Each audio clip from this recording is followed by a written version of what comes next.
కార్యక్రమాన్ని మీకు సమర్పిస్తున్న వారు MDH గరం మసాలా. ఆరోగ్యం ఇంకా న్యూట్రిషన్ దొరికే బాడీ స్ట్రాంగ్ గా అవుతుంది. కొంచెం తింటే కడుపు నిండా డైజెషన్ బాగా అవుతుంది. MDH సోయా టీ అసలైన ప్రోటీన్. MDH. నమస్తే, welcome to Zee Telugu news. దేశీయ స్టాక్ మార్కెట్లు లాభాల్లో కొనసాగుతున్నాయి. IT, private bank, auto, finance, realty సెక్టార్లు లాభపడగా pharma, health care, media, metal stocks నష్టపోయాయి. ఇక బిలియన్ మార్కెట్లు ఫ్లాట్ గా కొనసాగుతున్నాయి. 24 క్యారెట్స్ గోల్డ్ ₹200 పెరిగి ₹1,40,508 వద్ద కొనసాగుతుండగా కేజీ సిల్వర్ ₹500 నష్టపోయి ₹2,15,554 వద్ద కొనసాగుతోంది. ఇదే అంశంపై మనతో చర్చించడానికి సిద్దంగా ఉన్నారు జీవి సత్యనారాయణ గారు, మార్కెట్ ఎక్స్పర్ట్. నమస్తే అండి సత్యనారాయణ గారు. నమస్తే. దేశీయ స్టాక్ మార్కెట్లు లాభాల్లో కొనసాగుతున్నాయి. ప్రస్తుతం ఐటీ, ప్రైవేట్ బ్యాంక్స్, ఆటో సెక్టర్లు అయితే లాభపడగా pharma, health care, media, metal stocks నష్టపోవడం చూస్తున్నాం. క్లోజింగ్ ఎలా ఉండే అవకాశాలు ఉన్నాయంటారు? ఓకే, పాజిటివ్ లోనే ఉన్నాయి. ఇవాళ weekly BSE Sensex futures opening day కాబట్టి ఇది ఇలానే కంటిన్యూ అవ్వచ్చు. కాకపోతే ఇంత ఉండకపోవచ్చు. ఎండ్ ఆఫ్ ద ఇప్పుడు మనం 2 అయింది, ఇంకో 1.5 అవర్ ఉంది. కొంచెం తగ్గితే తగ్గొచ్చు, కానీ ఓవరాల్ గా అయితే పాజిటివ్ లోనే క్లోజ్ అయ్యే సూచనలు కనపడుతున్నాయి. ఎందుకు అనేది చూద్దాము. ఇప్పుడు నిఫ్టీ 50 వచ్చి 175 పాయింట్లు ప్లస్ లో ఉంది. BSE సెన్సెక్స్ వచ్చి 705 పాయింట్లు ప్లస్ లో ఉంది. నిఫ్టీ 500 వచ్చి 32 పాయింట్లు ప్లస్ లో ఉంది. నిఫ్టీ బ్యాంకు 518 పాయింట్లు ప్లస్ లో ఉంది. ఐటీ 550 పాయింట్లు కూడా, అది కూడా బ్యాంకింగ్, నిఫ్టీ, ఐటీ 3 పాజిటివ్ లో ఉండటంతో మార్కెట్లు పాజిటివ్ లోకి రావడం జరిగింది. నిఫ్టీ మిడ్ క్యాప్ మాత్రం కొంచెం డౌన్ ట్రెండ్ లోనే ఉంది, 87 పాయింట్లు మైనస్ లో ఉంది. BSE బ్యాంక్ నిఫ్టీ వచ్చి 563 పాయింట్లు ప్లస్ లో ఉంది. నిఫ్టీ 200 వచ్చి 46 పాయింట్లు, నిఫ్టీ 100 వచ్చి 140 పాయింట్లు, నిఫ్టీ స్మాల్ క్యాప్ వచ్చి 57 పాయింట్లు మైనస్ లో ఉంది. ఇప్పుడు ఇవన్నీ ప్లస్ లో ఉన్నాయి. BSE 500 కూడా ప్లస్ లోనే ఉంది, 65 పాయింట్లు. BSE 100 వచ్చి 152 పాయింట్లు ప్లస్ లో ఉంది. ఏదైతే NSE లో 50 కంపెనీలు ఉంటాయో 28 ప్లస్ లో ఉన్నాయి, 22 మైనస్ లో ఉన్నాయి. అంటే పాజిటివ్ లోనే ఉన్నట్టు లెక్క అన్నమాట. మనకు మార్కెట్ పాజిటివ్ లోనే ఉంటుంది. కాకపోతే FIలు మళ్ళీ అమ్మటాలు జరుగుతూ ఉన్నాయి. 4 రోజుల నుంచి FIలు అమ్ముతూనే ఉన్నారు. ఇక DIలు కొంటూనే ఉన్నారు. ఇక మన BSE ఏదైతే 30 కంపెనీలు ఉంటాయో 30లో ఒక 8 మైనస్ లో ఉన్నాయి. సెక్టారు అంటే టెక్ మహీంద్రా, TCS ఇప్పుడు అంటే టాప్ గైనర్స్ లో ఉన్నాయి. కోటక్ బ్యాంకు, రిలయన్స్, ఇన్ఫోసిస్ ఇవన్నీ నెక్స్ట్ అన్నమాట. ఓకే, FMCG కూడా ఉన్నాయి. ఆ ఐటీ కంపెనీల్లో HCL టెక్, ఇన్ఫోసిస్, TCS ఇవన్నీ పాజిటివ్ లో ఉన్నాయి. ఆటో సెక్టర్ లో M&M పాజిటివ్ లో ఉంది. ఫైనాన్స్ సెక్టర్ లో బజాజ్ ఫైనాన్స్, బ్యాంకింగ్ సెక్టర్ లో ICICI bank positive, HDFC bank positive, axis bank positive, SBI positive. ఎందుకంటే మన బ్యాంకు అవి కొన్ని రేపు బోర్డు మీటింగ్ లో ఉన్నాయి, ఫస్ట్ క్వార్టర్ రిజల్ట్స్. అందుకని ఇవన్నీ కూడా పాజిటివ్ లోనే క్లోజ్ అవుతాయి. కానీ శని, ఆదివారం రేపు సెలవు ఉంది. మనకి మండే మార్నింగ్ ఈ బ్యాంకు ఏవైతే షేర్లు ఉన్నాయో ఆ రిజల్ట్స్ ని బట్టి మండే మార్నింగ్ గ్యాప్ అప్ ఆ గ్యాప్ డౌన్ న్యూట్రల్ అనేది తెలుస్తుంది. కానీ ఓవరాల్ గా అయితే మార్కెట్లు పాజిటివ్ లోనే ఉండే అవకాశాలు కనబడుతున్నాయి. కానీ ఎక్కడైతే ఈ బ్రెంట్ ఆయిల్ వచ్చి కొంచెం ప్రాబ్లం లో ఉంది, అది న్యూట్రల్ గానే ఉంది. బ్రెంట్ ఆయిల్ వచ్చి ఈ బ్రెంట్ ఆయిల్ ఏదైతే పాజిటివ్ లో అంటే ఉదాహరణకి ఇప్పుడు కొంచెం అంటే 0.64 85 పాయింట్ల దగ్గర $80 దగ్గర ట్రేడ్ అవుతుంది. అది ఏది బ్రెంట్ ఆయిల్. మనం గమనించవలసింది ఏంటిదంటే ఈ బ్రెంట్ ఆయిల్ ఏదైతే ఉందో న్యూట్రల్ గా ఉన్నంత వరకు, అంటే ఉదాహరణకి ఇప్పుడు ఇరాన్ అమెరికా వార్ జరుగుతూనే ఉంది. బ్రెంట్ ఆయిల్ ఇప్పుడు అక్కడే ఉంది, $84.74 ట్రేడ్ అవుతుంది. ఇక గోల్డ్ విషయంలోకి వచ్చేటప్పటికి $39.95 $4,000 లోపు వచ్చేసింది. ఇంకా ఎక్కడో ఒక దగ్గర మళ్ళీ కొంచెం తగ్గి మళ్ళీ సపోర్ట్ తీసుకునే అవకాశాలే కనపడుతున్నాయి. గోల్డ్, సిల్వర్ కూడా అదే సిచ్యువేషన్, $55.50 ట్రేడ్ అవుతుంది. ఇక మనము ఇక్కడ ఏదైతే వరల్డ్ మార్కెట్ అంటే అంతర్జాతీయంగా మనం కనుక చూసినట్లయితే ఈ అంతర్జాతీయ మార్కెట్ లో ఇరాన్ మీద దాడి చేయటం, మళ్ళీ ఇప్పుడు ఏవైతే అంటే దాడులు అన్నమాట. ఇప్పుడు ఖతారు లేటెస్ట్ గా అంటే ఏంటంటే ఖతారు గోల్డ్ ఫ్లగ్ మీద దుబాయ్ హోటల్స్, ఇరాన్ టార్గెట్ లో ట్రంప్ ఆస్తులు అన్నమాట. అంటే ఇరాన్ వాళ్ళు ఏం చేస్తారు, ఇప్పుడు ట్రంప్ ఇరాన్ మీద దాడి చేయటం, ఈ ఇరాన్ వాళ్ళు ఏంది ట్రంప్ ఆస్తుల మీద టార్గెట్ చేయటం, ఆయన ఏమేమి ఉన్నాయో చూడటం. అంటే ఈ పశ్చిమాసియాలో రోజు ఉద్రిక్తతలు జరుగుతున్నాయి. ఈ ఘర్షణ నుంచి తగ్గించుకోవడం కోసం అంటే వెనక్కి తగ్గేందుకు అమెరికా, ఇటు ఇరాన్ ఎవరు కూడా సుముఖంగా లేరు. అంటే ఇద్దరు కూడా తగ్గఫోర్ అని యుద్ధం చేయడానికే రెడీగా ఉన్నారు. అయితే ఇరాన్ లోని పౌర మౌలిక వసతుల్ని అగ్రాజ్యం అంటే ట్రంప్ అమెరికా ఏదైతే ఉందో టార్గెట్ చేయటం, ఈ కర్గు ద్వీపాన్ని కూడా సీజ్ చేయాలనేది ప్లాన్ లో ఉన్నారు వాళ్ళు. అయితే పికాక్స్ పర్వతంపై బాంబుల వర్షం కురిపించాలని కూడా ఆలోచనలో ఉన్నారు. అయితే మరోవైపు ఈ గల్ఫ్ దేశాల్లో ఏదైతే ఉందో డొనాల్డ్ ట్రంప్ వ్యక్తిగత ఆస్తులపైన గురిపెట్టాలనేది ఐఆర్జీసీ ప్లాన్ చేస్తున్నట్టు మీడియా కథనాలు ఉండడం, అంటే అక్కడ సీరియస్ లో ఉందన్నమాట వ్యవహారం. అయితే ఏదైతే వాళ్ళ దాడి యుఏఈ మీద, అంటే వాళ్ళకి ప్రతిగా అన్నమాట, ఏదైతే వాళ్ళ దేశం పైన జరుగుతున్న దాడులకు యుఏఈ, సౌదీ అరేబియా, ఖతార్, ఈ ఓమన్లలో యుఎస్ స్థావరాలు ఉన్నాయి. వాటిని ఇరాన్ వాళ్ళు లక్ష్యంగా చేసుకొని చేద్దామనేది వాళ్ళ ఉద్దేశంలో ఉన్నట్టు. అయితే ఈ జాబితాలో ఎక్కడైతే ఈ ఏరియాలు ఉన్నాయో అక్కడ డొనాల్డ్ ట్రంప్ బ్రాండ్ తోటి హోటళ్లు ఉన్నాయి, గోల్ఫ్ క్లబ్లు ఉన్నాయి, వాటి మీద చేయాలనేది వాళ్ళు అనమాట. అయితే దుబాయ్ లోని కూడా Trump international hotel and residential tower ఉంది. దుబాయ్, సౌదీ అరేబియా, ఖతార్ లో ట్రంప్ ఇంటర్నేషనల్ గోల్ఫ్ క్లబ్, విల్లాలు, జెడ్డా, రియాద్ లోని ట్రంప్ టవర్స్, మస్కట్ లోని ట్రంప్ ఇంటర్నేషనల్ హోటల్, ఇవన్నీ ఉన్నాయన్నమాట. వాళ్ళే అవన్నీ మీద దాడి చేసే ప్లాన్ లో ఉన్నారనేది అనమాట. కాకపోతే ఇంకా ఐఆర్జీసీ ఎప్పుడు చేస్తుంది, ఏం చేస్తుంది ఆ దాడులు అనేది దాని మీద ఇంకా వెల్లడి కాలేదు, కానీ ప్లాన్ లో ఉన్నారనేది మనం చూడాలన్నమాట. అయితే ఇరాన్ మీద ఏదైతే మౌలిక వసతులు లక్ష్యంగా చేసుకొని అమెరికా వాళ్ళు దాడి చేయడం జరిగింది 6వ రోజు, దాంతో అక్కడ మళ్ళీ ప్రతీకార చర్యలు ఉంటాయి అనేది అనమాట. అయితే ఖతార్, బహ్రెయిన్ పై ఇరాన్ వాళ్ళు ఆల్రెడీ క్షిపణులు దాడి చేయడం జరిగింది.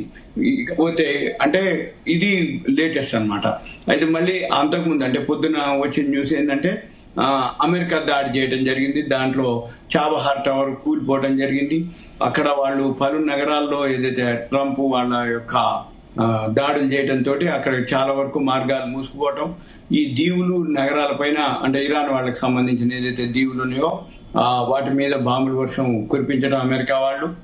అక్కడ ఏమేమి అయితే ఉన్నాయో అహ్వాజ్, కేష్, దాష్తి, సిరిక్, బందర్ అన్నమాట, ఇవన్నీ కూడా భారీగా పేలుళ్లు వినిపించడం జరిగింది అనేది. అయితే బందర్ ఈ ఖమీర్ అక్కడ 2 వంతెనలను కూడా ధ్వంసం చేయడం జరిగింది. ఈ బందరు అబ్బాస్ లో కూడా పేలుళ్లు చేయడం జరిగింది. అయితే హర్మూజ్ ప్రావిన్స్ లో రైల్వే నెట్వర్క్ ని అమెరికా టార్గెట్ చేసుకోవటం, ఇక ఇరాన్ షహర్ ఎయిర్పోర్ట్ మీద కూడా దాడి చేయటం, అయితే దాంతో అక్కడ విద్యుత్ సరఫరా నిలిచిపోవటం, ఇవన్నీ కూడా జరుగుతున్నాయి అనమాట. అక్కడ ఇక మళ్ళీ కిష్ ద్వీపంలో కూడా అక్కడ కూడా విద్యుత్ లేదు, ఇప్పుడు సరఫరా ఆగిపోయింది. అక్కడ అమెరికా దాడుల్లో ఇరాన్ వాళ్ళు ఒక 3 చనిపోయినట్టుగా ఇరాన్ వాళ్ళు అనౌన్స్ చేయడం కూడా జరిగింది. ఈ చాబహార్ లోని మారిటైమ్ కంట్రోల్ టవర్ పై కూడా 3వసారి వాళ్ళు అమెరికా వాళ్ళు దాడి చేయటం, ఇవన్నీ దాడి చేసి ఇప్పుడు జరుగుతున్నాయి. అక్కడ సిచ్యువేషన్ మాత్రం సీరియస్ గానే ఉంది. కానీ ఇక్కడ బ్రెంట్ ఆయిల్ మాత్రం ఇప్పుడు ఫ్లాట్ ఉంది, $84.63 ఫ్లాట్ ఉంది. అయితే మనం ఏం చూడాలిగా, ఇది గనక బ్రెంట్ ఆయిల్ గనక రేపు ఎల్లుండి సెలవు ఉంది కాబట్టి మనకి మండే మార్నింగ్ కి మళ్ళీ బ్రెంట్ ఆయిల్ గనక పెరిగింది అనుకోండి, అప్పుడు గ్యాప్ డౌన్ అయ్యే అవకాశాలు ఉంటాయి. ఒకవేళ బ్రెంట్ ఆయిల్ కనుక తగ్గింది అనుకోండి పాజిటివ్ లోనే, కానీ తగ్గే సూచనలు కనపడట్లేదు నాకు. ఎందుకంటే ఇప్పుడు అక్కడ యుద్ధం ఏదైతే ఉందో అక్కడ సీరియస్ అవుతుంది. ఆ సీరియస్ మళ్ళీ యుద్ధం స్టార్ట్ అయింది అంటే ఇరాన్ వాళ్ళు అమెరికా వాళ్ళు అప్పుడే ఆటోమేటిక్ గా ఈ హర్ముజ్ జలసందులు, ఏవైతే జలసందులు ఉన్నాయో అక్కడి నుంచి బ్లాక్ అయిపోతే నౌకలు రాకపోతే ఆటోమేటిక్ గా బ్రెంట్ ఆయిల్ పెరుగుతుంది. బ్రెంట్ ఆయిల్ పెరిగింది అంటే మళ్ళీ ఇన్ఫ్లేషన్ పెరగటం, జీడిపి పెరగటం, ఏ దేశపు కరెన్సీ ఉంటే ఆ దేశపు కరెన్సీ ఆల్ టైమ్ లోకి రావటం, ఇవన్నీ జరిగిపోయేటప్పటికి బ్రెంట్ ఆయిల్ పెరుగుతాంతో పాటుగా గోల్డ్ సిల్వర్ కూడా పడే అవకాశాలు ఉంటాయి. ఇప్పుడు ఆల్రెడీ మీరు అన్నట్టు ఇప్పుడు గోల్డ్ సిల్వర్ ఆల్రెడీ కొంచెం మామూలుగానే ఉంది, పెద్దగా ఏం లేదు. సిల్వర్ సత్యనారాయణ గారు మీరు చెప్పినట్టు బులియన్ మార్కెట్లు ప్రస్తుతం అయితే ఫ్లాట్ గా ట్రేడ్ అవుతున్నాయి. మరి ఈ వారం నష్టాల్లో కొనసాగిన బంగారం, వెండి వచ్చే వారం ఎలా ఉండబోతుంది? అంటే ఇప్పటికీ మనము 1 వీక్ నుంచి అయితే నష్టాల్లోనే ఉంది. మరి నెక్స్ట్ వీక్ ఏమైనా చేంజెస్ ఉన్నాయా? ఉంటే ఏ రకంగా ఎలాంటి చేంజెస్ ఉండే అవకాశాలు ఉన్నాయి? అది ఇంటర్నేషనల్ మార్కెట్. ఈ బ్రెంట్ ఆయిల్ ధరలతో పాటే గోల్డ్ సిల్వర్ కూడా పెరగడం తగ్గడం జరుగుతుంది. ఇప్పుడు $4,000 లోపుకి వచ్చింది కాబట్టి ఏది గోల్డ్ ఇప్పుడు 39.92 దగ్గర ఉంది. అక్కడే కొంచెం అటు ఇటుగా ఉంటుంది తప్ప పెద్దగా పడే అవకాశాలు తక్కువ ఉన్నాయి. అయితే మార్కెట్ లో మాత్రం డిస్కౌంట్ సేల్ నడుస్తుంది. ఏది ఇప్పుడు ఆషాఢ మాసం ఆఫర్లు, నో జిఎస్టీ అని, నో మేకింగ్, నో వేస్టేజ్ అని, లేకపోతే పాత గోల్డ్ ఇస్తే వాటికి $150 ఎక్స్ట్రా ఇస్తామని, ఇట్లా చాలా ఆఫర్లు, యాడ్లు విపరీతంగా వస్తున్నాయి మన హైదరాబాద్ లో. అయితే ఇప్పుడు ఆషాఢ మాసం కాబట్టి సేల్స్ తక్కువ ఉంటది కాబట్టి వాళ్ళు ఏం చేస్తారంటే ఇప్పుడు ధర తగ్గింది కదా, అంతకుముందు ఎప్పుడైతే గోల్డ్ సిల్వర్ ధర పెరిగిందో అప్పుడు ఏం చేసేదంటే మేకింగ్ వేస్టేజ్ లో తక్కువ చేసేది. ఇప్పుడు ధర తగ్గేటప్పటికి మళ్ళీ మేకింగ్ వేస్టేజ్లు ఏం చేస్తారు, చెప్పేది ఒకటి జరిగేది ఒకటి, సాఫ్ట్వేర్ ఒకటి, అక్కడ లైవ్ లో ఒకటి. అంటే ఉదాహరణకు షాప్ లోకి పోయినాం అనుకోండి, యాడ్ మాత్రం ఉంటుంది, ఏమని no making, no wastage, no GST అంటారు. ఆడికి పోయినాక సాఫ్ట్వేర్ ఏం చేస్తుంది అంటే ముందు ఒక ప్రింట్ తీస్తారు, అందులో చాలా ఎక్కువ శాతం ఉంటుంది. ఏమనంటే మేము చేస్తామండి, కరెక్షన్ చేస్తామండి, అడ్జస్ట్ చేస్తామండి, తీసేస్తామండి అని చెప్పేసి అంటారు. అంటే ఏంది, ఇదంతా ట్రాన్స్పరెన్సీ ఉండదు అన్నట్టు. ట్రాన్స్పరెన్సీ ఉండదు అని అంటే పారదర్శకత. ఈ పారదర్శకత ఏంటిది అంటే సాఫ్ట్వేర్ లోనే, సిస్టమ్ లోనే ఉండాలి. 8% అనవా, 8% తోటి బిల్ రావాలి అంతే తప్ప 20% వేసి నీకు 12% డిస్కౌంట్ చేస్తున్నా, ఇది ఉట్టిదేనండి, ఇది ఎస్టిమేషనేనండి, మళ్ళీ మేము కరెక్షన్ చేస్తామని ఎవరైతే బార్గెన్ చేసుకుంటారో, ఎవరైతే మాట్లాడుకుంటారో వాళ్ళని బట్టి, ఇంకా పరిచయం ఉన్న వాళ్ళని బట్టి, లేకపోతే తీసుకునే ఐటమ్ని బట్టి, తీసుకునే అమౌంట్ ని బట్టి, తీసుకునే అంటే ఇప్పుడు సపోజ్ 1 గ్రాములు 5 గ్రాములు అనుకోండి, ఒక మాదిరి 100 గ్రాములు ఇప్పుడు మ్యారేజెస్ ఉన్నాయి అనుకోండి, 100 గ్రాములు 200 గ్రాములు అట్లా కొంటారు. అప్పుడు ఏమవుతుంది, ఒక 5-6 ఐటమ్స్ వస్తాయి, నెక్లెస్లు అని, బ్యాంగిల్స్ అని, కమ్మలని, ఇట్లా ఏవైతే మంగళసూత్రాలు, నల్లపూసలు గొలుసులు, ఇవన్నీ కూడా అంతా ట్రాన్స్పరెన్సీ లేదు ఏ జ్యువెలరీ షాప్ లో కూడా. అందుకని మనము ఎవరైతే చూస్తారో ముందుగా 1కి 2 సార్లు 3 సార్లు ఈ షాపులలో తిరగాలి, ఐడియా ఉండాలి, వాళ్లకు అవగాహన ఏర్పరచుకోవాలి. అక్కడ వాళ్ళు ఎస్టిమేషన్ ఏమేస్తున్నారు, మళ్ళీ తర్వాత ఎంత డిస్కౌంట్, ఓవరాల్ గా ఏమంటారు, ఒకళ్ళు ఏమంటారు పేపర్ లో యాడ్ కానీ, టీవీలో యాడ్ కానీ, ఫేస్బుక్ లో, ఇప్పుడు మొత్తం టెలిగ్రామ్, ట్విట్టర్ లో, ఇన్స్టాగ్రామ్ లోనే యాడ్ వస్తుంటాయి. ఏమని ఒకసారి మనం ఇట్లా క్లిక్ చేయగానే ఆటోమేటిక్ గా మా దాంట్లో ఇట్లా ఉంటది, ఇది అమావాస్య ఆఫర్ అని, మంగళవారం ఆఫర్ అని, మాది ఓపెనింగ్ ఆఫర్ అని, మాది సెంటిమెంట్ ఆఫర్ అని, ఇట్లా నో జిఎస్టీ అని, ఆషాఢ మాసం ఆఫర్ అని, ఇలా ఏవేవో చెప్తారు. కాదు, అవన్నీ కూడా ట్రాన్స్పరెన్సీ లేవు. అందుకని మనం ఏం చేయాలి, ఆ సాఫ్ట్వేర్ లోనే ప్రాబ్లం అనమాట. అంటే సాఫ్ట్వేర్ ఏం చేస్తారు, ఎక్కువ శాతం చూపిస్తారు, ఫస్ట్ ఎస్టిమేషన్ ఇస్తారు, ఇచ్చి మళ్ళీ మీకు తగ్గిస్తామని చెప్పేసి అంటుంటారు అనమాట.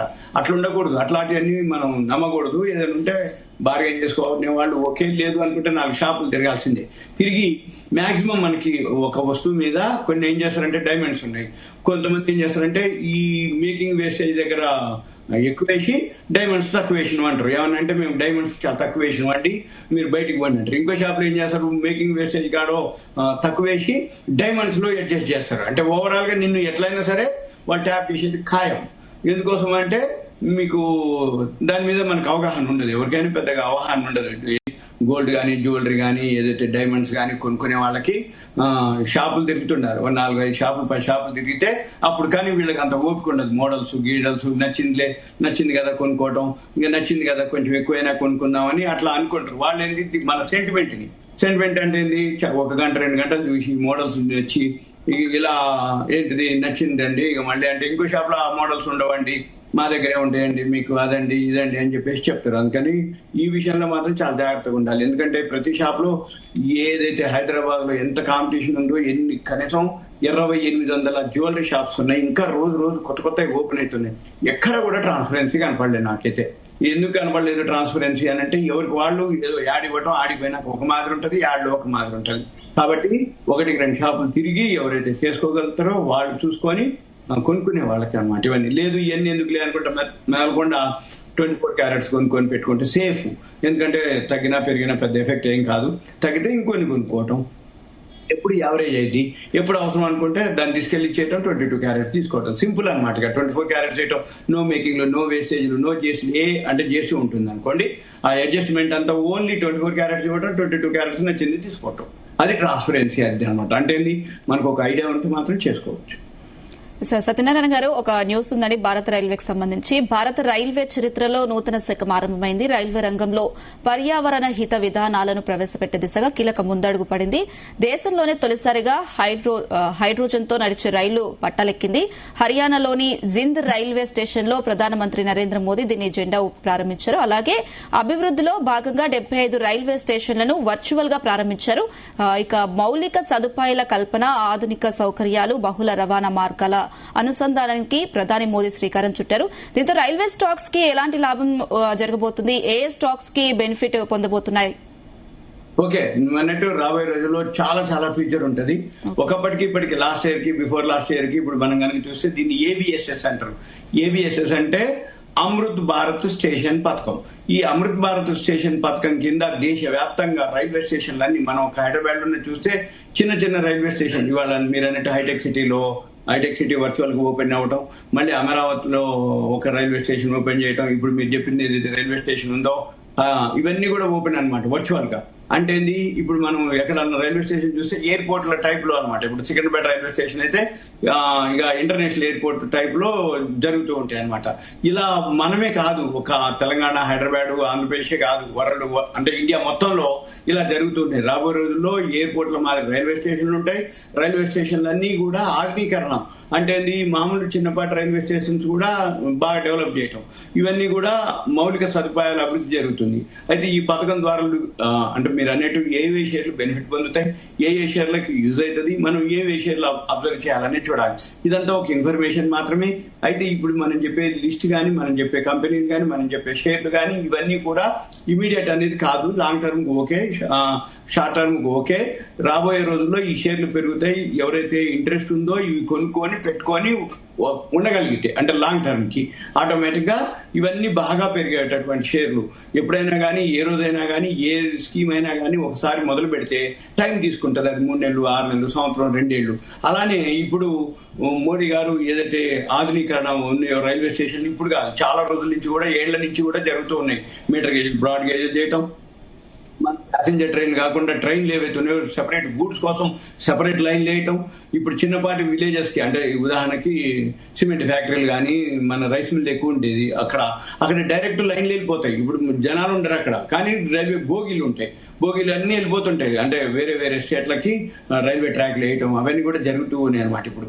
అయితే ఇప్పుడు సెక్టార్లో, రైల్వే సెక్టార్లో ఈపీసీ అండ్ స్టేషన్ రీడెవలప్మెంట్, దానికి సంబంధించినటువంటి ఏవైతే కంపెనీలు ఉన్నాయో, RVNL rail Vikas Nigam limited, అది బాగా బెనిఫిట్ పొందుతుంది. ఇర్కాన్ ఇంటర్నేషనల్ ఒకటి బాగా బెనిఫిట్ పొందుతుంది. టెక్స్మాకో రైల్ ఇంజన్, అంటే ఏం జరుగుతాయి, రైలుకి సంబంధించినటువంటి బోగీలు తయారు చేసేవి కానీ, మనం రైల్వే ప్లాట్ఫామ్ మీద నిలబడితే అక్కడ ఈ బోగి ఇక్కడ ఆగుద్ది, ఈ ట్రైన్ నెంబర్ ఇక్కడ ఆగుద్ది అని చెప్పేసి డిజిటల్ ఉంటది. అవన్నీ ఏవైతే స్క్రీన్స్ ఉన్నాయో ఆ కంపెనీలు, ఏవైతే సెక్టార్లు, అంటే ఇసుక, కంకర ఇవన్నీ సప్లై చేసేది, బోగిలు తయారు చేసేది, రైల్వే ట్రాక్లు వేసేవాళ్ళు, పట్టాలు తయారు చేసేవాళ్ళు, ఇవన్నిటికీ అనమాట. అంటే అన్నిటికీ ఉంటుంది, దానికి పైసలు వాళ్ళు, వీటన్నిటికీ. ఉదాహరణకి రైల్వే సిగ్నలింగ్ అనమాట, ఎలక్ట్రిఫికేషన్స్ ఉంటాయి, వైర్లు, కేబుల్స్, లేకపోతే దానికి సంబంధించినటువంటి హై టెన్షన్ వైర్లు, ట్రాన్స్ఫార్మర్లు, ఇవన్నీ ఏవైతే ఉన్నాయో వాటికి సంబంధించినవి. రైల్టెల్, RAILTEL, రైలు టెలికమ్యూనికేషన్ అనమాట దాన్ని. తర్వాత HBL ఇంజనీరింగ్, దానిలోనే కెర్నెక్స్ మైక్రో సిస్టమ్. ఈ కెర్నెక్స్ మైక్రో సిస్టమ్ అనేది ఏంటిదంటే మనకి డిజిటల్ లో చూపిస్తుంది, మనం ఈ బోగి ఇక్కడ ఆగుద్ది, ఏసీ బోగి ఇక్కడ ఆగుద్ది, జనరల్ బోగి ఇక్కడ ఆగుద్ది అని చూపిస్తుంది. అది కెర్నెక్స్ మైక్రో సిస్టమ్. IRFC, ఇది రైల్వే వాళ్ళకి ఫైనాన్స్ చేస్తుంటది, IRFC కంపెనీ. తర్వాత మళ్ళీ పవర్ కావాలి, ఈ పవర్కి వచ్చేటప్పటికి ఎలక్ట్రికల్ అనుకోండి, ఎలక్ట్రికల్ ఎక్విప్మెంట్స్ అనుకోండి, అవన్నీ కూడా దాంతో. అవి ఏంటి అంటే CG పవర్. ఈ CG పవర్ ఒకటి, సిమెన్స్ ఇండియా ఒకటి, ABB ఇండియా, ఈ 3 కంపెనీలు బెనిఫిట్ పొందుతాయి. మొత్తం మళ్ళీ ఒకసారి రిపీట్ చేస్తున్నా, ఏవైతే బెనిఫిట్ పొందే ఉన్నాయో RVNL rail Vikas Nigam limited, Ircon international, IRCON Ircon international, Texmaco rail engineering, అది బోగిలు తయారు చేస్తుంది. తర్వాత రైల్టెల్ టెలికమ్యూనికేషన్, అంటే రైలుకి సంబంధించినటువంటిది. తర్వాత HBL ఇంజనీరింగ్ ఒకటి, కెర్నెక్స్ మైక్రో సిస్టమ్ ఒకటి, IRFC ఒకటి, తర్వాత CG పవర్, తర్వాత సిమెన్స్ ఇండియా, తర్వాత ABB ఇండియా, మళ్ళీ వీటన్నిటితోటి IRCTC ఏంటిది, రైల్వే టికెట్లు కానీ, ఫుడ్ కానీ అన్ని మనం IRCTC ద్వారానే ఆన్లైన్ బుక్ చేసుకుంటాం కాబట్టి అది కూడా ఓకే. అయితే దీంతో ప్రయోజనాలు ఏమేమి ఉంటాయంటే, స్టేషన్ల ఆధునీకరణ చేయడం వలన ప్రపంచ స్థాయి మౌలిక సదుపాయాలు ఉంటాయి దాంట్లో. తర్వాత ప్రయాణికులకి ఎక్స్పీరియన్స్ బాగా ఫీల్ అవుతారు అనమాట. అంతకుముందు మాదిరి రైలు టైంకి రాకపోవటం, లేకపోతే ఒక భోగి ఒక దగ్గర ఉంటుంది, ఇక్కడ ఒకటి చూపిస్తుంది, అదే ఎక్కడో ఆగుద్ది, మనం ఆగే లోపల, పోయే లోపల మళ్ళీ ప్లాట్ఫామ్ చేంజ్ అయిందని అంటుంటారు. ఇవన్నీ చాలా చాలా ప్రాబ్లమ్స్ అవన్నీ అంతకుముందు జరిగేది. అవన్నీ లేకుండా వాళ్ళకు ఒక ఎక్స్పీరియన్స్ అనమాట, అంటే ఎక్కడికక్కడ డిజిటల్ స్క్రీన్లు అవన్నీ ఉంటాయి అనమాట. తర్వాత ఈ దీర్ఘకాలిక పెట్టుబడి, రైల్వేలో ఏవైతే ఉన్నాయో దీర్ఘకాలిక పెట్టుబడికి చాలా చాలా అంటే దేశం యొక్క అభివృద్ధిని చూపిస్తుంటది. తర్వాత EPCలు, ఎలక్ట్రిఫికేషన్లు, సిగ్నలింగ్, ఇవన్నిటికి కూడా వాటన్నిటి రంగాలకి ఏదైతే ఆర్థిక రంగాలు ఉన్నాయో, వాటికి సంబంధించిన ఎక్విప్మెంట్స్ రంగాలు ఉన్నాయో వాటన్నిటికీ బాగా సేల్స్ పెరుగుతుంది, ఆర్డర్స్ వస్తాయి ఆటోమేటిక్ గా. ఇవి వీటికే కాదు, మిగిలిన మామూలు కూడా డెవలప్మెంట్ అవుతుంది అనమాట. అంటే మన పని ఏంటిది, ఏ షేర్ అయితే పెరుగుతుందో దాని యొక్క సేల్స్ చూడాలి, దాని యొక్క టర్న్ ఓవర్ చూడాలి, అది గ్రోత్ ఉందా లేదా చూడాలి. సేల్స్ గ్రోత్ కనుక ఉంటే ఆటోమేటిక్ గా ప్రాఫిట్ పెరుగుతుంది. ప్రాఫిట్ పెరిగిందంటే షేర్ ప్రైస్ పెరుగుతుంది. సింపుల్ గా మనం అది చూస్తే ఎనఫ్. ఇక మనం పెద్దగా ఆలోచించగల. ఇప్పుడు ఈ వీడియో ఎవరైతే వింటారో 1-2 సార్లు వినాలి, పెన్ను నోట్బుక్ దగ్గర పెట్టుకోవాలి, కంపెనీలు రాసుకోవాలి. ఇవన్నీ కూడా ఇప్పుడు ఫస్ట్ క్వార్టర్ రిజల్ట్స్ వస్తాయి. ఈ ఫస్ట్ క్వార్టర్ రిజల్ట్స్ అబ్జర్వ్ చేసుకొని ఫస్ట్ క్వార్టర్ రిజల్ట్స్ లో బాగున్నాయి చూసుకొని కొనుక్కుంటే ఓకే. ఒకవేళ రిజల్ట్స్ అటు ఇటుకున్నా కానీ 2 ఉంటాయి అనమాట. రిజల్ట్స్ బాగున్నాయో ఆల్రెడీ పైకి వెళ్తాయి, రిజల్ట్స్ బాగాలేని డౌన్ లో ఉంటాయి. రిజల్ట్స్ బాగాలేని డౌన్ లో ఉంటాయి కానీ మళ్ళీ ఎప్పుడో ఒకసారి మళ్ళీ ఆ రిజల్ట్స్ లేనియే కాబట్టి అవి బాటం లోకి వచ్చి ఉంటాయి అనమాట. అందుకని అవి కొంచెం గమనించాలి. కాకపోతే ఏదన్నా కొంచెం ప్రాఫిట్ అండ్ లాస్ బ్యాలెన్స్ షీట్లు చూసుకోవాలి, దాని యొక్క ఆర్డర్ బుక్ చూసుకోవాలి. ఆర్డర్ బుక్ తోటి ఏవేవి ఉన్నాయో అవి చూసుకోవచ్చు. వీటన్నిటికంటే ఇవి ఇప్పుడు చెప్పిన పేర్లు, దీంతో పాటు ఇంకోటి IRCTC ఒకటి యాడ్ చేసుకోవచ్చు. IRCTC కూడా ఓకే అనమాట. ఎందుకంటే అది చెప్పక్కర్లే. ఇక IRCTC అంటేనే రైల్వేకి సంబంధించినటువంటి ట్రైన్లు అనుకోండి, టికెట్లు అనుకోండి, ప్రతిదీ IRCTC మనము ఫాలో అవుతాం కాబట్టి ఇబ్బంది లేదు. సత్యనారాయణ గారు, మనం చూసుకుంటే మిడ్ క్యాప్స్ అలాగే స్మాల్ క్యాప్ షేర్స్ ప్రస్తుతం సిచ్యువేషన్ ఎలా ఉంది? ఇన్వెస్టర్స్ ఎలా వ్యవహరిస్తే మంచిదంటారు? Mid cap small cap okay. కాకపోతే లార్జ్ క్యాప్ పెరిగినప్పుడు మిడ్ క్యాప్ స్మాల్ క్యాప్ పెరగవు. ఇప్పుడు నిఫ్టీ బ్యాంక్ పెరిగింది, నిఫ్టీ ఐటీ పెరిగింది. మామూలు మార్కెట్ లో 929 పాయింట్స్ ఇప్పుడు ప్లస్ లోకి వెళ్ళిపోయింది. అంటే వాళ్ళ పాజిటివ్ లోనే క్లోజ్ అవుతుంది. ఎప్పుడైతే ఈ నిఫ్టీ ఐటీ బ్యాంకింగ్ సెక్టర్ బాగా పెరుగుతాయో అప్పుడు స్మాల్ క్యాప్ మిడ్ క్యాప్ పెరగవు తర్వాత అనమాట. అంటే ఇప్పుడు సపోజ్ ఇది ఇంజన్లు, అవి బోగీలు. ఇంజన్ గదిలినాకే బోగీలు కదులుతాయి, ఇంజన్ కదలకపోతే బోగీలు కాదు. ఇప్పుడు ఇంజన్ గదిలినాక కొన్నాళ్ళకి ఇవి ఆగిపోతాయి. లార్జ్ క్యాప్లు ఏవైతే ఉన్నాయో అక్కడ ఆగిపోతాయి. ఆగిపోయి సైడ్ వేస్ లో ఉంటాయి, న్యూట్రల్ ఉంటాయి. అప్పుడు ఆటోమేటిక్ గా కన్సల్టేషన్ స్టేజ్ అంటారు, ఒక స్తబ్దత ఏర్పడుతుంది. అప్పుడు ఆటోమేటిక్ గా స్మాల్ క్యాప్ మిడ్ క్యాప్లు మళ్ళీ పెరుగుతాయి. అసలు స్మాల్ క్యాప్ మిడ్ క్యాప్ మంచి పైసలు వస్తాయి. ఎందుకంటే అవి ఒక రోజే అప్పర్ సర్క్యూట్కి వెళ్ళిపోతాయి రిజల్ట్స్ బట్టి. రిజల్ట్స్ కనుక బాగున్నాయి అనుకోండి, ఎందుకంటే బయట ఉండవు ఆ షేర్. స్మాల్ క్యాప్ లో లాభం ఏంటిదంటే, మిడ్ క్యాప్ లో లాభం ఏంటంటే, స్మాల్ క్యాప్ లో అయితే మార్కెట్ లో షేర్లు లిక్విడిటీ ఉండదు, వాల్యూమ్ ఉండదు, కొనేవాళ్ళు ఉండరు, అమ్మేవాళ్ళు ఉండరు. కానీ ప్రమోటర్ దగ్గర మాత్రం మేజర్ స్టేక్ ఉంటుంది. ఎప్పుడైతే ప్రమోటర్ దగ్గర మేజర్ స్టేక్ ఉందో, కంపెనీకి కనుక బాగా ప్రాఫిట్స్ వచ్చింది అనగానే అందరూ కొనగానే ఆటోమేటిక్ అప్పర్ సర్క్యూట్కి వెళ్ళిపోతారు. అది 2-3 రోజుల కంటే ఎక్కువ ఉండదు అప్పర్ సర్క్యూట్. ఒక రోజు 20% పెంచుతారు, ఇంకో రోజు 20-10 పెంచుతారు. ఇక తర్వాత మళ్ళీ 3 నెలల వరకు మామూలుగా ఉంటుంది. ఎందుకు ఉంటుంది 3 నెలల వరకు మామూలుగా అంటే, ఇక రిజల్ట్స్ లేవు, రిజల్ట్స్ వచ్చింది అవుట్డేటెడ్ అయిపోతుంది. అందుకని స్మాల్ క్యాప్ ఎవరైతే ఇంట్రెస్ట్ ఉంటుందో ఎప్పుడు కొనుక్కున్నా వాల్యూ చూసుకోవాలి, రిజల్ట్ చూసుకోవాలి. బాగుంది అనుకుంటే మళ్ళీ క్వార్టర్కి, అంటే ఇప్పుడు మనం ఫస్ట్ క్వార్టర్ లో ఉన్నాం, సెకండ్ క్వార్టర్ రిజల్ట్స్ వచ్చే టైం వరకు వెయిట్ చేస్తే ఒక రోజుతో 3 నెలల పైసలు ఒకసారికి వచ్చేస్తాయి. అదొక పద్ధతి. ఇక మిడ్ క్యాప్ లో అయితే లిక్విడిటీ ఉంటుంది, వాల్యూమ్ ఉంటుంది, ట్రేడింగ్ ఉంటుంది, అన్ని ఉంటుంది. రిజల్ట్స్ బాగుంటే మామూలుగా కొంచెం లోలు హైలు 2 జరుగుతుంటాయి, అంటే అప్ అండ్ డౌన్లు కూడా జరుగుతూ ఉంటాయి. మిడ్ క్యాప్ కూడా ఓకే. ఈ మిడ్ క్యాప్ స్మాల్ క్యాప్ పెరగాలంటే ఫస్ట్ లార్జ్ క్యాప్ పెరగాలి, సెన్సెక్స్ బాగా నిలబడి ఉండాలి, సెన్సెక్స్ అంటే పాజిటివ్ లో ఉండాలి, FIIలు కంటిన్యూ కొంటూ ఉండాలి. ఈ ఇరాన్ అమెరికా వార్ కొంచెం సర్దుమనగాలి. అప్పుడు ఆటోమేటిక్ గా మీరు అన్నట్టు మన మార్కెట్ లో పాజిటివ్. ఇప్పుడు ఏదైతే స్మాల్ క్యాప్ మిడ్ క్యాప్ కూడా పాజిటివ్ లోనే ఉంటుంది. ఇప్పుడు అంటే మార్కెట్ మళ్ళీ పాజిటివ్ లోకి రావడం జరిగింది. ఇప్పుడు 879 లో ఉంది ఇప్పుడు ప్రెసెంట్. ఇప్పుడు మనకి సుమారు 2.5 అవుతుంది కాబట్టి 3.5 లోపల పాజిటివ్ లోనే క్లోజ్ అయ్యే అవకాశాలు ఉన్నాయి. అంటే ఏం చేస్తారు, బాగా పెంచి అంటగడతారు. కానీ అక్కడ లేదు. ఎక్కడ ఇంటర్నేషనల్ మార్కెట్ లో ఏదైతే ఉందో బ్రెంట్ ఆయిల్ పెరుగుతుంది. బ్రెంట్ ఆయిల్ పెరిగినప్పుడు తగ్గాలి మన మార్కెట్ లో. కానీ ఇవాళ పెరిగింది అంటే మనల్ని అంటగడుతున్నట్టు.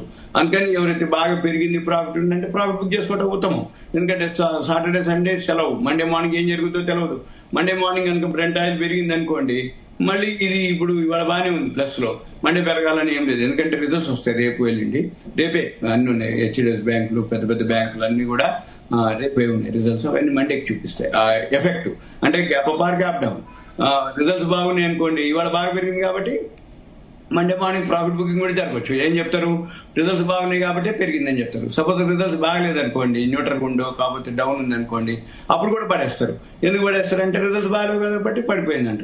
మరి ముందు పెరిగింది కదా, ఆ ప్రాఫిట్ ఏదైతే ఉందో బుక్ చేస్తారు అన్నట్టు. అంటే చేసి రిజల్ట్స్ బాగలేకపోయినా పడుతుంది, రిజల్ట్స్ బాగుంటున్నా ఆల్రెడీ ముందే పెరిగింది కాబట్టి పడుతుంది అని చెప్తారు. రిజల్ట్స్ బాగలేదు కాబట్టి పడిందని చెప్పేసి పడ్డ తర్వాత చెప్తారు. అంటే నీకు పడితే అట్లా చెప్తారు, పెరిగితే ఇట్లా చెప్తారు. అందుకని ఎవరికి వాళ్ళు ప్రాఫిట్ బుక్ చేసుకోవడం ఉత్తమం. పెరిగినప్పుడు ఎవరు తక్కువలో కొనుక్కొని ఉండరో, ఎప్పుడైనా కానీ రిజల్ట్స్ రాకముందు ఒక వర్షన్ ఉంటుంది, రిజల్ట్స్ వచ్చిన తర్వాత ఎంత బాగా వచ్చినా కానీ తర్వాత పడి మళ్ళీ పెరుగుద్ది అనమాట. ముందు పెరిగిందో ఇలా జరుగుతుంది. సార్ సత్యనారాయణ గారు, ఈ రోజు క్లోజింగ్ ని బేస్ చేసుకుని నెక్స్ట్ వీక్ మార్కెట్స్ ఎలా ప్రారంభమయ్యే అవకాశాలు ఉన్నాయి, ఇన్వెస్టర్స్ ఏం చేస్తే మంచిది? ఓకే, ఇప్పుడు నెక్స్ట్ వీక్ అయితే ఇక బోర్డు మీటింగ్ రిజల్ట్స్ రేపు వస్తాయి. దాన్ని బట్టే మండే మనం గెస్ చేయాలి. మండే ఇప్పుడు వరల్డ్ మార్కెట్లు, ఏషియన్ మార్కెట్లు అవి ఫాలో అవ్వాలి. మెయిన్ ఈ ఇరాన్ అమెరికా చాలా సీరియస్ ఉంది అక్కడ వ్యవహారం. యుద్ధ వాతావరణం ఏదైతే ఉందో దాన్ని మనం గమనించగలిగితేనే మార్కెట్లు అనమాట. జనరల్ గా ఏంటిదంటే ఇప్పుడు అంత సీరియస్ ఉంటే కూడా మన మార్కెట్లు పెరిగినాయి అని అంటే ఇదంతా ఎక్కడో మిస్ మ్యాచ్ అవుతుంది, ఎక్కడో అంటగట్టే ప్రయత్నాలు అనమాట. ఎందుకంటే ఏషియన్ మార్కెట్లన్నీ మైనస్ లోనే క్లోజ్ అయినాయి. ఇప్పుడు 12:30కి యూరోపియన్ మార్కెట్లు రన్నింగ్ అవుతున్నాయి. ఇప్పుడు అవి కూడా మైనస్ లోనే ట్రేడ్ అవుతున్నాయి. అంటే ఏషియన్ మార్కెట్లు మైనస్ లోనే క్లోజ్ అయినాయి, యూరోపియన్ మార్కెట్లు మైనస్ లోనే ఓపెన్ అయినాయి. ఇప్పుడు రాత్రికి అమెరికా మార్కెట్లు నెగిటివ్ లోనే క్లోజ్ అయ్యే అవకాశాలు ఉన్నాయి. ఎందుకోసం అంటే ఇప్పుడు ఆ ఇరాన్ అమెరికా వార్ ఉంది. కానీ మన మార్కెట్లు విరుద్ధంగా అంటే ఏంది, ప్రపంచ దేశాలన్నీ కూడా ఇంటర్నేషనల్ మార్కెట్లు, ఏషియన్ మార్కెట్లు, యూరోపియన్ మార్కెట్లు అన్ని మైనస్ లో ఉంటే మనం ప్లస్ లో వెళ్తున్నాం. ప్లస్ లో పోతున్నాం అంటే ఏంది, మిస్ మ్యాచ్ అవ్వటం ఒకటి, లేకపోతే అంటగట్టడం అనమాట. అంటగట్టడం అంటే ఏంటిది, బాగా పెరిగినాక మామూలు ఇన్వెస్టర్ ఎంటర్ అవుతుంది. ఇదంతా ఆల్గో సిస్టమ్ లో ఉంటుంది. ఇప్పుడు ప్రెసెంట్ అంతా ఆల్గోనే. ఆల్గో అంటే ఏంది, బ్రెంట్ ఆయిల్ తగ్గితే ఏమేమి పెరుగుతాయి ఆ ప్రోగ్రామే ఉంటుంది అన్నట్టు. సింపుల్ గా మార్కెట్ ఎలా ఉండబోతుంది అనేది ఆల్గో సిస్టమ్ లోనే జరుగుతుంది. ఇప్పుడు ఇంకా ఆల్గో కంటే ఇప్పుడు ఏఐ కూడా వచ్చింది, ఆర్టిఫిషియల్ ఇంటెలిజెన్స్ టూల్ కూడా వచ్చింది. అందుకని ఆ ప్రోగ్రామ్ లోనే జరుగుతుంది. కానీ ఇవి కొంచెం ఇప్పుడు మిస్ మ్యాచ్ అవుతున్నాయి. మండే మార్నింగ్ కి మాత్రం అమెరికా మార్కెట్లు ఎలా క్లోజ్ అవుతుంది అనే దాన్ని బట్టి మనం చూడాలి. ఇంకా రేపు ఎల్లుండి 2 రోజుల్లో ఇరాన్ అమెరికా వారు ఎంతవరకు వస్తుందో, ఏం జరుగుతుందో అది చూడాలి. మళ్ళీ వీటన్నిటితో పాటు ఈ బ్రెంట్ ఆయిల్ ఎక్కడి వరకు వస్తుంది మండే మార్నింగ్. ఇప్పుడు ఉదాహరణకి వీడియో చూసేవాళ్ళు ఇప్పుడు సుమారు $84.8 ఉంది ఏది బ్రెంట్ ఆయిల్. మండే మార్నింగ్ గమనించాలి. మళ్ళీ మనం మండే మార్నింగ్ చెప్పినప్పుడు 86, 87, 88 అని పెరిగింది అనుకోండి ఉదాహరణకి, ఆటోమేటిక్ గా మార్కెట్ డౌన్ ఉండాలి. సపోజ్ 84.8 నుంచి $2-3 తగ్గింది అనుకోండి, 81, 82 తగ్గింది అనుకోండి, పాజిటివ్ మార్కెట్. అది అలానే కంటిన్యూ అవుతుందా లేదా అనేది తెలియదు మనకి. ఎందుకంటే 2 రోజుల సెలవు ఉంది. ట్రంప్ ఉదయానికి సాయంత్రానికి తెల్లారితే ఏం చెప్తారో తెలియదు. అమెరికా వాళ్ళు ఏం చెప్తారు, ఇరాన్ వాళ్ళు ఏం చెప్తారు, దాన్ని ప్రతిఘటిస్తారా, వాళ్ళు ఏం చేస్తారు, వాళ్ళ మీద దాడులు, వీళ్ళ మీద దాడులు. ఈ దాడులతోటి మనకు తెలియదు ఏం జరుగుద్ది అనేది. ఏం జరిగింది అనే దాన్ని బట్టి మనము గెస్ చేయటం తప్ప, మనం ఎక్స్పెక్ట్ చేయటం తప్ప మండే మార్నింగ్ ఎలా ఉండబోతుంది, ఎలా ఉండొచ్చు అనేది మనము పారామీటర్స్ అనమాట. ఈ పారామీటర్స్ ఏంటిది, బ్రెంట్ ఆయిల్ పెరిగితే మాత్రం మార్కెట్లు పడతాయి అనేది, బ్రెంట్ ఆయిల్ న్యూట్రల్ ఉంటే మార్కెట్లు న్యూట్రల్ ఉంటాయి, బ్రెంట్ ఆయిల్ తగ్గితే మాత్రం మార్కెట్లు పెరుగుతాయి అనేది పాజిటివ్. ఇది మనం గమనించాలి. గోల్డ్ వచ్చి ఇక $4,000 లోపు దగ్గరకు వచ్చింది, 4,000లో ఉంది ఇప్పుడు. అక్కడక్కడే తచ్చాడుతుంది ఇప్పుడు ప్రెసెంట్ అయితే. ఇంకొంచెం తగ్గితే తగ్గొచ్చేమో కానీ ఎక్కువ తగ్గే అవకాశాలు నాకు కనపడట్లేదు. ఎందుకంటే ఈ బ్రెంట్ ఆయిల్ ఇష్యూ తప్పితే తప్ప తగ్గితే కూడా తగ్గొచ్చు. అంటే బ్రెంట్ ఆయిల్ కనుక బాగా పెరగడం మొదలు పెడితే మళ్ళీ గోల్డ్ సిల్వర్ 4,000 కాదు ఇంకా లోపు కూడా వచ్చే అవకాశాలు ఉన్నాయి. ఓకే అండి సత్యనారాయణ గారు, థ్యాంక్ యూ సో మచ్ మీ విశ్లేషణ అందించినందుకు. చూస్తున్నారు కదా, దేశీయ స్టాక్ మార్కెట్లు ప్రస్తుతం లాభాలు కొనసాగుతున్నాయి. మార్కెట్ సిచ్యువేషన్ ని అర్థం చేసుకుని అటు ఇన్వెస్టర్స్ వ్యవహరించాల్సిన పరిస్థితి అని అటు మార్కెట్ ఎక్స్పర్ట్స్ చెప్తున్న పరిస్థితి. ఇది వాటి business updates. Keep watching Zee Telugu news. నమస్తే. ఈ కార్యక్రమాన్ని మీకు సమర్పించిన వారు MDH గరం మసాలా, MDH దమాలు, దాల్ తడకా మరియు మష్రూమ్ మసాలా. MDH తో భోజనం ఎల్లప్పుడూ రుచికరం. MDH సదా మీకు కొత్త రుచినివ్వడానికి తయారుగా ఉంటుంది.